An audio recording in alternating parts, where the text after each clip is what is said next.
கஷ்டப்படுற நிலைமையில ஏன் இத்தனை ஆண்டுகள் மக்கள் வச்சிருந்தீங்க? 70 வருஷம் ஆச்சா அதுக்கு? எத்தனை பேர் வேலை இல்லாம இன்னும் இருக்காங்க? நீங்க என்ன படிச்சிருக்கீங்க? வார்த்தையில மட்டுமே இவங்க வளர்ச்சின்னு சொல்லிட்டு திரியுறாங்க. மக்களுடைய வளர்ச்சி தான் சட்டமன்ற தொகுதியோட வளர்ச்சி. அதை போலி பிம்பமா உருவாக்குறாங்க. அதை எங்களால ஏத்துக்கவே முடியும். நீங்க ஒரு காய்ச்சல்னு மருத்துவமனைக்குள்ள போறீங்க அப்படின்னா காய்ச்சலுக்கான மருந்து உங்கள்கிட்ட கொடுத்துருவாங்க. ஆனா நீங்க வெளியில வரும்போது வேற நோயோட தான் வரணும். மக்கள் அந்த நிலைமையில தான் அந்த மருத்துவமனை மக்களுக்கு சேவை செய்யறதுல பெண் ஆணுங்கிறதுலாம் கிடையாது. அரசியலுங்கிறது ஒரு சேவை. அதை இங்க எல்லாருமே வியாபாரமா பார்த்துட்டு இருக்காங்க. உறுதியா விரும்புறாங்க. திமுக கோட்டைங்கிறதெல்லாம் ஒரு மாய பிம்பம் தான். எல்லா சட்டமன்ற தொகுதியிலயும் இருக்கிற பிரச்சனை திருவாரூர்லயும் இருக்கு. மக்களுக்கு தேவையான அடிப்படை வசதிகளே இங்க முழுமையா பூர்த்தி செய்யப்படல. அரசியல், நீ யார வெறுக்கிறியோ அவங்களோட தலைமையின் கீழே தான் நீ வாழப்படுவ. ஒரு ஆண் ஒரு பெண், அது சமத்துவம். அனைத்து ஜாதியினருக்கும் பொறுப்பு, அது சமூக நீதி. பாதுகாக்கப்பட்ட வேளாண் மண்டலமா அறிவிச்சது வெறும் வெற்று வார்த்தையா மட்டுமே தான் இருக்கே தவிர, இந்த ஹைட்ரோ கார்பன் திட்டமா இருக்கட்டும், மீத்தேன் திட்டம், ONGC திட்டம் எல்லாமே நடந்துகிட்டு தான் இருக்கு. புது குழாய்கள் பதிக்க கூடாது, ஆனா பழைய குழாய்களை விரிவாக்கம் பண்ணிக்கலாம். அந்த வார்த்தை அதெல்லாம் படிக்கும் போது நீங்களும் இப்படி எங்களுக்கு துரோகம் பண்ணிட்டீங்களே அப்படின்னு கேட்கதான் தோணுது. யாரோ எழுதி கொடுக்கறத பேசுறவர் தானே, அப்புறம் எப்படி அவர்கிட்ட போய் எதிர்பார்க்க முடியும்? அதெல்லாம் கற்பவை கற்றபின் பார்வையாளர்கள் அனைவருக்கும் வணக்கம். மீண்டும் ஒரு நேர்காணல் நேரம் நிகழ்ச்சியில உங்க அனைவரையும் சந்திக்கிறதுல மிக்க மகிழ்ச்சி. இன்றைய நேர்காணல் நேரத்துல நாம் தமிழர் கட்சியின் திருவாரூர் சட்டமன்ற தொகுதி வேட்பாளர் திருமதி அஸ்வினி பூபதி பாலன் அவர்களோட தான் இணைஞ்சிருக்கோம். வாங்க அவங்க கிட்ட பேசலாம். வணக்கம் அக்கா. வணக்கம். நல்லா இருக்கீங்களா? நலமா இருக்கேன்.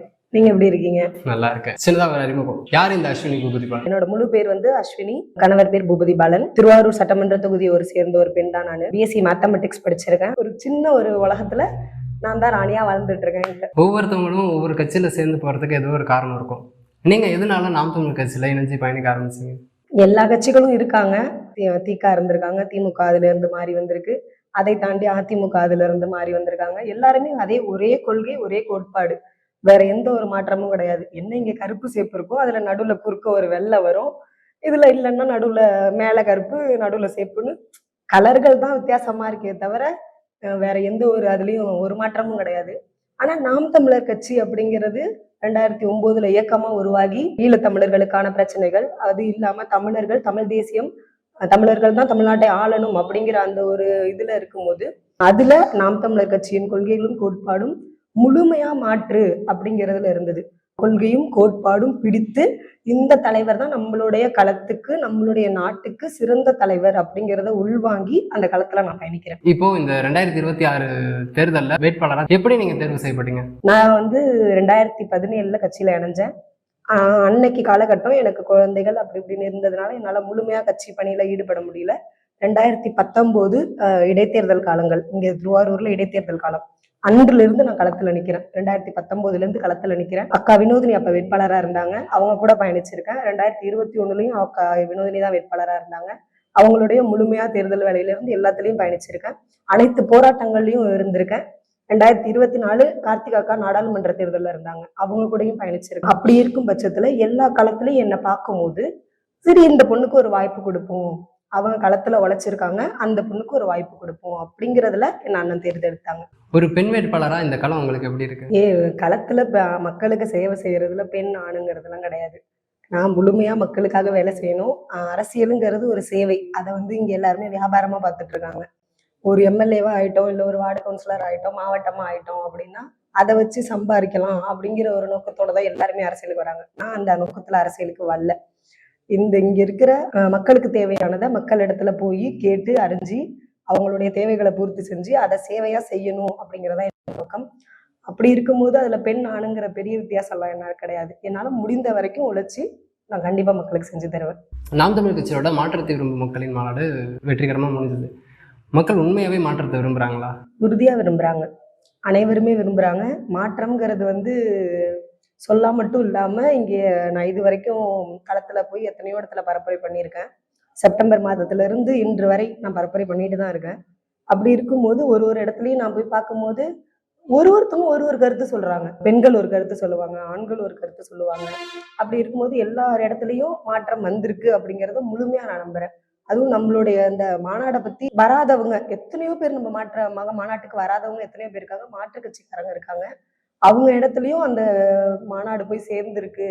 சீமான் அண்ணா சொல்றது எல்லாமே முன்னாடி எல்லாம் சொல்லுவாங்க, அவர் என்ன சாத்தியமே இல்லாததை பேசுறாரு, அப்படின்னு பேசுவாங்க. இப்ப அந்த சாத்தியம் இல்லாததை பேசுறாரு அப்படிங்கிற அந்த வார்த்தையே வரமாட்டேங்குது யார்கிட்டயும். ஏன்னா அனைத்துமே சாத்தியம்தான். மனசு வச்சா எல்லாத்தையும் நம்மளால செஞ்சு முடிக்க முடியும் அப்படிங்கிறத மக்கள் நம்ப ஆரம்பிச்சிட்டாங்க. வெறும் போராட்ட காலத்துல மட்டுமே நாம் தமிழர் கட்சியை எதிர்பார்த்துட்டு இருந்தாங்க எல்லாருமே. ஏதோ ஒரு பிரச்சனை நடக்குது அப்படின்னா நாம் தமிழர் கட்சியை வர சொல்லுங்க, சீமானை வர சொல்லுங்க அப்படின்னு சொல்லிட்டு இருந்த மக்கள் இப்போ வந்து அவருக்கு ஒரு வாய்ப்பு கொடுக்கணுங்க, அவர் ஜெயிச்சா நம்மளுக்கு உண்மையாவே நல்லது செஞ்சிருவாரு அப்படிங்கிற மாற்றத்தை இந்த மாற்றத்தின் மக்களின் மாநாடு மூலியமா மக்கள் உணர்றாங்க அப்படிங்கறத நான் ரொம்ப முழுமையா நம்புறேன். மக்களுக்கு புரிய வச்சுதான் நினைக்கிறீங்க? புரியுது, நல்லாவே புரியுது, மக்களுக்கு புரிஞ்சிருச்சு. இந்த தொகுதி திமுகவோட கோட்டையா பார்க்கப்படுது. ஆதரவு இருக்கா நமக்கு? உறுதியா இருக்கு. திமுக கோட்டைங்கிறதெல்லாம் ஒரு மாய பிம்பம் தான். முழுமையாவே அதுல இருந்து மாற்று அப்படிங்கிற அளவுக்கு வந்துட்டாங்க.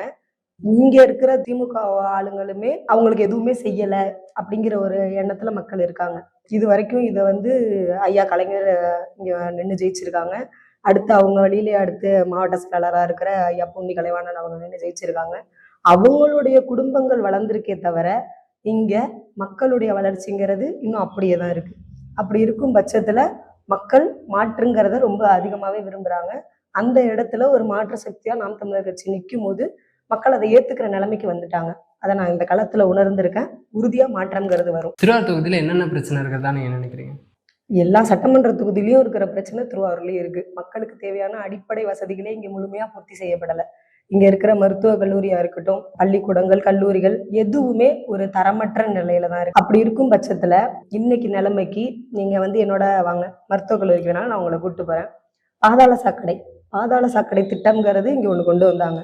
மருத்துவ கல்லூரி உள்ள இருக்கிற பாதாள சாக்கடையே நிரம்பி வழிஞ்சி சாக்கடை குளமா நிக்குது. அந்த வீடியோ முதற்கொண்டு என்கிட்ட இருக்கு. ஆதாரமாவே காட்டுறதுக்குனாலும் நான் தயாரா இருக்கேன். அந்த வீடியோல நீங்க பாத்தீங்கன்னா ஒரு நோய், நீங்க வந்து ஒரு காய்ச்சல்னு மருத்துவமனைக்குள்ள போறீங்க அப்படின்னா அந்த காய்ச்சலுக்கான மருந்து உங்கள்கிட்ட கொடுத்துருவாங்க. ஆனா நீங்க வெளியில வரும்போது வேற நோயோட தான் வரணும். மக்கள் அந்த நிலைமையில தான் அந்த மருத்துவமனை இருக்கு. எனக்கு அங்கதான் குழந்தை பிறந்துச்சு. நான் மருத்துவக் கல்லூரி மருத்துவமனையில தான் குழந்தை பெற்றுக்கிட்டேன். ஒரு 5 நாள் அந்த மருத்துவமனையில இருந்து அந்த குழந்தைய நான் வெளியில கொண்டு வரதுக்குள்ள எவ்வளவு வேதனைகளும் வலியும் அனுபவிச்சேன்னு எனக்கு தெரியும். அப்படி இருக்கும் சூழ்நிலையில ஒரு சுகாதாரமற்ற நிலையில இருக்கிறதுனாலதான் மக்கள் வந்து தனியார் மருத்துவமனைகளை தேடி போறாங்க. ஒரு தனியார் முதலாளியால அந்த அளவுக்கு தரமான மருத்துவத்தையும் சுகாதாரத்தையும் அந்த இடத்துல கொடுக்க முடியுங்கிற பட்சத்துல ஏன் ஒரு அரசால செய்ய முடியாது அப்படிங்கிற கோவம், அந்த வெளிப்பாடு எல்லாமே எங்கள்கிட்ட இருக்கு. அத ஒரு சிறந்த தலைவரா எங்க அண்ணன் செஞ்சு தருவாருங்கிற நம்பிக்கையில நாங்க எல்லாருமே இந்த அரசியல் களத்துல பயணிக்கிறோம். அதை நான் மக்களுக்கு வாக்குறுதியாவே தரேன். இந்த இடத்துல திருவாரூர் சட்டமன்ற தொகுதி வேட்பாளரா நான் நிற்கும் பட்சத்துல அரசு கல்லூரியா இருக்கட்டும், அரசு பள்ளிகளா இருக்கட்டும், அரசு மருத்துவமனை எல்லாமே உலக தரத்துக்கு ஒரு நல்ல நிலைமையில இருக்கும் அப்படிங்கிற வாக்குறுதியை நான் தரேன். ஏன்னா நான் அந்த இடத்துல இருந்திருக்கேன். அந்த வலியும் வேதனையும் எனக்கு தெரியும். அதை அனுபவிச்சிருக்கிறதுனால நான் அதை உங்களுக்கு சொல்றேன். இப்போ திருவாரூர் பசங்க கிட்டலாம் பேசும்போது அவங்க திருவாரூர் எவ்வளவோ முன்னேறி இருக்கு, முன்னாடியே இந்த மாதிரிலாம் இல்லை, நிறையா முன்னேறி இருக்கு. பேருந்து நிறுத்தம் வந்திருக்கு, கல்லூரிகள் வந்திருக்கு, சாலைகள்லாம் எல்லாம் போடப்பட்டிருக்கு, வணிக வளாகம் நிறையா வந்திருக்கு, எவ்வளவோ முன்னேறி இருக்கு அப்படின்னு தான் சொல்றாங்க. நீங்க முன்னேற்றம் எதுவும் இல்லை அப்படின்ற மாதிரி சொல்றீங்க. உண்மையா முன்னேறி இருக்கா இல்லையா? வளர்ச்சிங்கிறது வார்த்தையில இருக்கு. வளர்ச்சின்னு அவங்க வார்த்தையில வேணா சொல்லிட்டு இருக்காங்களே. கட்டடம் கட்டியிருக்காங்க, அந்த பேருந்து நிறுத்தம் வந்துருக்கு, எல்லாமே கட்டடங்களா மட்டுமே தான் இருக்கு. அங்க நீங்க போய் பாத்தீங்க அப்படின்னா கீழ்த்தளங்கள், வணிக வளாகத்துல பழைய பஸ் ஸ்டாண்ட்ல இருக்கிற கீழ்த்தளத்துல ஆட்கள் இருக்காங்க. ஆனா இதுக்கு முன்னாடி அவங்க இருந்த இடத்துக்கும் இப்ப இருக்கிற இடத்துக்கும் உங்களுக்கு வாடகையும் அதிகம், வரியும் அதிகம். ஆனா அங்க அந்த வியாபாரம் நடக்குதா அப்படின்னு கேட்டீங்கன்னா இல்ல. முன்னேறி இருக்கதா காட்டுறது எல்லாமே போலியானதுன்னு சொல்றீங்களா? கட்டடங்களை மட்டும் வச்சு முன்னேற்றம்னு சொல்ல முடியாதுல்ல. பொருளாதார வளர்ச்சிங்கிறது அங்க எதுவுமே இல்லையே, வெறும் கட்டடங்கள் மட்டும்தான் இருக்கு. மக்களுடைய பொருளாதார வளர்ச்சியை பத்தி தான் நம்ம இங்க வந்து ஒரு மக்களும் அவங்க சார்ந்த தொழில்ல அவங்க வளர்ச்சி அடைஞ்சிட்டாங்க அப்படிங்கிற பட்சத்துலதான் ஒரு வளர்ச்சிங்கிறது முழுமையடையும். ஆனா வெறும் கட்டடங்களை மட்டுமே வச்சுக்கிட்டு இவங்க வளர்ச்சின்னு அந்த பிம்பத்தை உருவாக்குறாங்க. நான் இதை கட்டி கொடுத்துட்டேன், நான் அதை கட்டி கொடுத்துட்டேன், பஸ் ஸ்டாண்டை உருவாக்கிட்டேன், புது பஸ் ஸ்டாண்டை உருவாக்கிட்டேன், எல்லாத்தையும் உருவாக்கி கொடுத்துட்டோம், அதனால இங்க வளர்ச்சி வந்துட்டுன்னு சொல்றாங்க. நீங்க சாலைகளை பத்தி சொன்னீங்க, சாலைகள் சரிவர இருக்கு அப்படின்னு. நீங்க வரும்போது பாத்தீங்கன்னா வெறும் மெயின் ரோட்டுக்கெல்லாம் வந்துருந்தீங்கன்னா ஓகே, மெயின் சாலைகள் எல்லாமே நல்லா இருக்கும். உள்ளமைப்பு சாலைகள் எப்படி இருக்கு? நீங்க வந்து என்னோட ஊர் வந்து திருவாரூர்ல இருந்து முதல் கிராமம், திருவாரூர் சட்டமன்ற தொகுதியில டவுனை ஒட்டி இருக்கிற முதல் கிராமம். என் ஊருக்கு வர ரோட நீங்க எப்படி பாத்தீங்க? எப்படி இருக்கு இந்த ரோடு? நீங்களே பார்த்துருப்பீங்க. ஒரு பஸ் வர ரோடு, அந்த ரோட்ல நீங்க வந்தீங்க அப்படின்னா கண்டிப்பா உங்களுக்கு பிரசவமே ஆயிடும். அந்த இடத்துல வராங்கன்னா அவ்வளவு மோசமான சாலைகள் இங்க இருக்கு. அதை நான் வந்து எத்தனையோ இடத்துல நாங்க மனுலாம் கொடுத்துருக்கோம். ஆனா வந்து அதுக்கான ஒரு சரியான நிலை இங்க இல்லை. என் வீட்டு வாசல்ல இங்க இருக்கிற தார் சாலையே சட்டமே இருக்கு. பழைய தார் சாலைகளை எடுத்துட்டு தான் புது தார் சாலைகள் அமைக்கணும் அப்படின்னு. அதே தார் சாலை மேல அதே இன்னும் அடுத்த ரோட போட்டிருக்காங்க. ரோடு மேல மேட்டுக்கு வந்துருச்சு. வீடு பள்ளத்துக்கு போயிட்டு. அப்ப மழை பெஞ்சா ஈஸியா தண்ணி உள்ள வரும் வீட்டுக்குள்ள. அந்த அளவுக்கு தான் இவங்களுடைய சாலை மேம்பாடும் இருக்கு. அப்படி இருக்கும் பட்சத்துல எல்லாமே வெறும் வார்த்தையில மட்டுமே இவங்க வளர்ச்சின்னு சொல்லிட்டு திரியுறாங்க. அப்படி கிடையவே கிடையாது. மக்களுடைய வளர்ச்சி தான் ஒரு சட்டமன்ற தொகுதியோட வளர்ச்சி. அதை போலி பிம்பமா உருவாக்குறாங்க. அதை எங்களால ஏத்துக்கவே முடியாது. இந்த பகுதி மக்களுக்கு வேலை வாய்ப்பு உருவாக்க நீங்க என்ன திட்டம் வச்சிருக்கீங்க?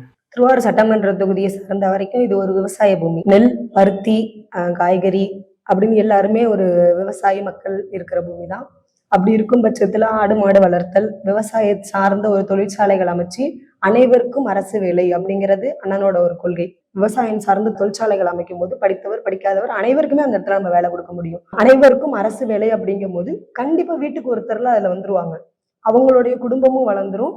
இந்த வேலையின்மை அப்படிங்கிறதையும் நம்ம உறுதியா பூர்த்தி செய்ய முடியும். தேர்தல் வாக்குறுதியா நிறைய இலவசங்களை அறிவிக்கிறத நீங்க எப்படி பாக்குறீங்க? இலவசங்கள் மக்களுக்கு தேவையான ஒன்றே கிடையாது. மக்களுக்கு தேவையானது தரமான மருத்துவம், கல்வி, தூய குடிநீர். இதுதான் உலக தரத்துக்கான கல்வியையும் மருத்துவத்தையும் நம்ம கொடுத்துட்டோம் அப்படின்னாலே மக்கள் எந்த ஒரு இலவசத்தையும் எதிர்பார்க்க மாட்டாங்க. அவங்களுடைய பொருளாதாரத்தை உயர்த்துறோம் அப்படிங்கிற பட்சத்துல அவங்களே அவங்களுக்கு தேவையான அனைத்தையும் வாங்கிப்பாங்க அப்படிங்கிற ஒரு இதுல இருக்கும்போது அந்த மிக்சி கொடுக்கறதோ, கிரைண்டர் கொடுக்கறது, ஃப்ரிட்ஜ் கொடுக்கறது, இது எதுவுமே அவங்க எதிர்பார்க்க மாட்டாங்க. இலவசங்கள்னு சொல்றது எதுவுமே இலவசங்களே கிடையாது. நம்மளுடைய வரிப்பணத்துல நம்மளுக்கே அவங்க வந்து அவங்களுடைய அரசுல எடுத்து செய்யற ஒண்ணுதான் இது. அது வெறும் தமிழ்நாடு அரசு அப்படின்னு மட்டும் செஞ்சா அது மக்களுக்கு கவர்மெண்ட் கொடுக்குற இலவச பொருளா போய் சேரும். ஆனா எந்த அரசு ஆட்சியில இருக்கோ அந்த அரசு அவங்களுடைய புகைப்படங்களை இது பண்ணிக்கிட்டு அதை வந்து அவங்களுடைய கட்சிக்கு சார்ந்த ஒரு வளர்ச்சி மாதிரி அதை கொண்டு போய் மக்களிடத்துல திணிக்கிறாங்க. இது இலவசங்கள் கிடையாது. அதை மக்கள் கொஞ்சம் கொஞ்சமா எதிர்க்கிறாங்க. கூடிய விரைவில் அதை முழுமையாவே மாற்றி இலவசங்களை எதிர்பார்க்காத ஒரு நல்ல ஒரு இதுல நம்ம மக்களை கொண்டு வந்து வைக்க முடியும் அப்படிங்கிற நம்பிக்கையில நான் இருக்கேன். அப்போ இதெல்லாம் நல்ல திட்டம் கிடையாதுன்றீங்களா? எது நல்ல திட்டம்னு முதல்ல நீங்க ஒரு வரையறை வச்சிருக்கீங்களா? எது முதல்ல நல்ல திட்டம்? மக்களுக்கு தேவையானதை செய்யணும். மக்கள் எந்த ஒரு பாதிப்பும் இல்லாத கஷ்டப்படுற மக்களுக்காக தான் காசு கொடுக்குறாங்க. குடும்ப தலைவிக்கு கஷ்டப்படுற நிலைமையில ஏன் இத்தனை ஆண்டுகள் மக்கள் வச்சிருந்தீங்க? 70 ஆண்டு காலம் நீங்க தானே திராவிடங்கள் மாறி மாறி ஆண்டீங்க. சரி பண்ணிட்டு வந்ததுதான் சொல்றாங்க. 70 வருஷம் ஆச்சா? அதுக்கு 70 வருஷம் ஆயிருக்கா? அதுக்கு கொஞ்சம் கொஞ்சமாங்கிறது என்ன? மக்களோட வாழ்க்கை அந்த 70 ஆண்டுகள்ல மக்கள் எந்த அளவுக்கு வளர்ச்சி அடைஞ்சிருக்கலாம்? எத்தனை பேர் வேலை இல்லாம இன்னும் இருக்காங்க? நீங்க என்ன படிச்சிருக்கீங்க? முதல்ல ஒரு இளைஞர் என்ன பண்ணேன் என்ன நீங்க படிச்ச படிப்பு கரெக்டா உங்களுக்கு வேலை கிடைச்சிருச்சா? தனியா நீங்க இப்போ ஒரு வலைவலி வச்சு நீங்க உங்களோட இதை நீங்க பாக்குறீங்க. அவங்கவுங்க படித்த வேலை, ஒரு படித்த படிப்புக்கான வேலை இங்க இல்லைங்கிற சூழ்நிலையில தான் மக்கள் இலவசத்தை நாடுற நிலைமைக்கு கொண்டு போறாங்க. நீங்க இந்த 1000-500 விட்டுருங்க. உங்களோட பொருளாதாரத்தை நாங்க வளர்த்து மாதம் 25,000 உங்களுக்கு சம்பளம் கிடைக்கிற நிலைமைக்கு உங்களுக்கு கொண்டு வந்து நான் வைக்கிறேன் அப்படின்னு அதை உறுதியா நம்ம செய்ய முடியும். அது தற்சார்பு பொருளாதாரத்துல கண்டிப்பா நம்மளால செய்ய முடியும். இப்போ அரசியல்னாலே சாக்கடை, யார் வந்தாலும் என்ன பெருசாக மாற்றம் வரப்போகுது, நம்ம உழைச்சாதான் நமக்கு காசு அப்படின்னு சொல்கிறாங்க. அரசியல் பற்றின உங்களோட பார்வை என்ன? இந்த புரிதல் சரியானதா? நானும் அதே சாக்கடையில தான் இருக்கேன் அப்படின்னு தான் நான் நினைக்கிறேன். என்னுடைய 20 வயது வரைக்கும் அரசியலை பற்றின எந்த புரிதலும் இல்லாத போது, ஒரு அரவணைப்புல அப்பாவோட அரவணைப்புலயே வாழும் போது எது கேட்டாலும் கிடைக்கும், நம்மளுக்கு அப்பா நம்மளை பார்த்துப்பாங்க அப்படிங்க இருக்கும்போது எதுக்கு இந்த அரசியல்? இதெல்லாம் ஒரு சாக்கடை. அவன் வருவான், அவன் வாக்குறுதியை கொடுப்பான், போயிட்டே இருப்பான். நம்ம வாழ்க்கையை நம்ம தான் வாழணும் அப்படின்னு இருந்த காலம் போய் தப்பு. அரசியல் நீ யாரை வெறுக்கிறியோ அவங்களோட தலைமையின் கீழே தான் நீ வாழப்படுவ அப்படிங்கிற அந்த கோட்பாடை அண்ணன் சொல்லி நான் கேட்டேன். அதுக்கு முன்னாடி அறிஞர்கள் சொல்லியிருக்காங்க. ஆனா அதை மக்கள் இடத்துல கொண்டு வந்து சேர்த்தது அண்ணன் சீமான் தான். அவருடைய பேச்சுக்களையும் அவருடைய கருத்துக்களையும் கேட்டுதான் உண்மையாவே நான் அரசியல்படுத்தப்பட்டேன். ஒரு சிறந்த தலைவன் மக்களை எந்த அளவுக்கு வழி நடத்தணும் அப்படிங்கிறத ஒரு நல்ல அரசியல் நோக்கத்தோட எந்த ஒரு எதிர்பார்ப்பும் இல்லாம 15 ஆண்டு காலம் கத்தியே இந்த 36 லட்சம் வாக்க ஒரு மனுஷன் வாங்கியிருக்காரு அப்படின்னா அவரை விட ஒரு சிறந்த தலைவர் இங்க வேற யார் இருக்க முடியும்? அந்த அரசியல்ல நான் பயணிக்கிறேன், அந்த அரசியல்ல நான் இருக்கேன் அப்படின்னு நினைக்கிறதே நான் பெருமையா தான் நினைக்கிறேன். திராவிடம்னா என்ன, தமிழ் தேசியம்னா எதுக்காக தமிழ் தேசம் தமிழ்நாட்டில் அமையணும் அப்படின்ட்டு உறுதியா ரொம்ப வலிமையா சொல்லிக்கிட்டு இருக்கீங்க. திராவிடம் அப்படிங்கிறது தமிழர் அல்லாதோர் தமிழ்நாட்டை அவங்களுடைய வசதிக்கேற்ற மாதிரி ஆள்வதற்கும் அவங்களோட வசதிகளை உருவாக்கிக்கிறதுக்குமா அந்த வார்த்தையை பயன்படுத்திட்டு இருக்காங்க. சாதியை ஒழிச்சதான் சொல்றாங்க, திராவிடம் தான் சாதியை ஒழிச்சிருக்கதா சொல்றாங்க. வாய்ப்பே இல்லைன்னு என்ன எத்தனை ஜாதி ஆணவ படுகொலை நடந்துட்டு இருக்கு. கவின் ஆணவ படுகொலை எதனால நடந்துச்சு? அதுல இவங்களோட கருத்தெல்லாம் என்ன? பேருக்கு மட்டுமே ஜாதியை ஒழிச்சேன்னு சொல்லிட்டு இருக்க கூடாது. உண்மையா களத்துல சமூக நீதினா என்ன, சமத்துவம்னா என்ன, ஜாதி ஒழிப்புனா என்ன அப்படிங்கிறத நீங்க நாம் தமிழர் கட்சி எடுத்துக்கிட்டீங்க அப்படின்னா பொறுப்பு போட்டிருக்காங்க, கட்சி பொறுப்புகள் போட்டிருக்காங்க. ஒரு ஆண் ஒரு பெண், அது சமத்துவம். அனைத்து ஜாதியினருக்கும் பொறுப்பு, அது சமூக நீதி. எல்லாருக்கும் ஒரு ஒரு 10 பேர் நீங்க ஒரு மாவட்ட பொறுப்பாளரா நீங்க போடுறீங்க, ஒரு மாவட்டத்துக்கு 10 பேர் பொறுப்பாளர் போடுறீங்க, 8 பேர் போடுறீங்க அப்படின்னா பெரும்பான்மை சமூகம் அந்த பகுதியில யார் யாரு, அவங்க எல்லாருக்கும் பொறுப்பு கொடு, திரும்ப அவங்களுக்கே வாய்ப்பு கொடுக்க முடியுதா கொடு. அப்படிதான் பொறுப்பு போட்டிருக்காங்க. இப்ப நீங்க 234 வேட்பாளர்கள் எடுத்துக்கோங்க, அனைத்து சமூகத்தினருக்கும் வாய்ப்பு கொடுத்திருக்காரு. நீங்க எடுத்துக்கிட்டீங்க அப்படின்னா பொது தொகுதியில் ஆதித்தமிழர் 7 பேரை நிப்பாட்டியிருக்காங்க. அது இல்லாம 6 பிராமணர்களுக்கு வாய்ப்பு கொடுத்திருக்காரு. இது வரைக்கும் பிஜேபி உள்ள வந்துரும். நீங்க யாரை கேட்டாலும் டிஎம்கேவை கேளுங்க, ஏடிஎம்கேவை கேளுங்க, யாரை கேட்டாலும் ஐயோ பிராமணர்கள்லாம் அதெல்லாம் தப்பு, பிஜேபி உள்ள வந்துரும் அப்படின்னு சொல்லுவாங்க. வசதியா அவங்கள உள்ள வர வச்சதே இந்த திமுக தான். எல்லாமே மாயையா உருவாக்கி மக்கள் மனசுல பிஜேபியின் பி டீம் நாம் தமிழர் அப்படின்னு பதிய வைக்க நினைக்கிறாங்க. அது முற்றும் முழுதுமா போய். அப்படி இருக்கும்போது அனைத்து ஜாதியினரும் எந்த ஒரு வேறுபாடும் இல்லாம மற்ற மொழிக்காரங்க கூட நாம் தமிழர் கட்சியில சுதந்திரமா அவங்களுடைய போக்குல அவங்க என்னென்ன நினைக்கிறாங்களோ அதை செஞ்சு கட்சியை வளர்க்கறதுல ரொம்ப தெளிவா இருக்காங்க. அண்ணன் எங்க அண்ணன் சொல்றது என்ன, தமிழ் தேசியம் திராவிடம் 2 பேருக்கு தான் சண்டையே. அப்படி இருக்கும்போது திராவிடர்கள் நீங்க உங்களுடைய வசதிக்கு தமிழ்நாட்டை ஆள்றதுக்காக திராவிடம்ங்கிற வார்த்தையை பிடிச்சுக்கிட்டீங்க, அது முற்று முழுதுமா போய். அப்படி இருக்கும்போது தமிழ்நாட்டை தமிழர் தான் ஆளணும், நீங்க வாங்க வாழுங்க, இங்க என்ன வேணாலும் பண்ணுங்க, ஆனா எங்க நாட்டை நாங்க தான் ஆளுவோம். உங்களுக்கு எத்தனையோ நாடுகள் இருக்கு, ஆந்திராவை எடுத்துக்கோங்க, தெலுங்கானாவை எடுத்துக்கோங்க, கர்நாடகாவை எடுத்துக்கோங்க, எல்லாருமே அவங்க மொழி வாரியா அவங்க நாட்டை ஆண்டுட்டு இருக்காங்க. கேரளாலையும் பினராயி விஜயன் தான் ஆண்டுட்டு இருக்காரு, அந்த மொழியை சார்ந்தவர் தான். அப்படி இருக்கும்போது தமிழ்நாட்டை ஏன் தமிழர் ஆளக்கூடாது? இந்த 70 ஆண்டு காலத்துல எந்த தமிழர் தமிழ்நாட்டை ஆண்டாரு? என்ன முழுமையா இங்க யாருமே இப்பயும் நீங்க எடுத்துக்கிட்டீங்க அப்படின்னா திராவிடர்கள் திமுக கட்சி கூட்டணியில கொடுத்துருக்காங்க. அதுலயும் ஃபுல்லாவே நீங்க பாத்தீங்க அப்படின்னா எல்லாருமே தெலுங்கர்கள் தான். ஐயா வைகோ தெலுங்கர், விஜயகாந்த் தேமுதிக தெலுங்கர், டிஎம்கே நம்ம ஸ்டாலின் ஐயாவே தெலுங்கர் தான். அப்படி இருக்கும்போது அது தெலுங்கு கட்சியாவே மாறிட்டு இப்ப. அப்படி இருக்கும்போது முற்றும் முழுதுமா திராவிடர்கள் வேற, தமிழ் தேசியவாதிகள் வேற. எடப்பாடியார் அப்போ அங்க தமிழர் தானே தலைவரா இருக்காரு, அவரே ஏத்துக்க. கட்சியை உருவாக்குனது யாரு? அந்த கட்சியை உருவாக்குனது யாரு? இத்தனை வருஷமா இப்போதைக்கு தலைவரா இருக்காரு. அதுல எங்க அவரால் முழுமையா இருக்க முடியுது? எல்லாமே அவர் அங்க மேலேந்து என்ன சொல்றாங்களோ கீழே அதை செஞ்சு கொடுக்குற ஒரு வேலையாளா மட்டும்தான் அவர் இருக்காரு. அந்த கூட்டணியில ஐயா மோடியோட தலைமையில அந்த கூட்டணி இருக்கு, எடப்பாடியோட தலைமையில அந்த கூட்டணி இல்லை. அப்படி இருக்கும்போது அங்க மேல இருந்து என்ன வருதோ அதை இங்க செஞ்சு கொடுக்குற ஒரு வேலையாளா ஐயா இருக்காங்க. பசுமை வேளாண் மண்டலமா அறிவிச்சது ஐயா தான்.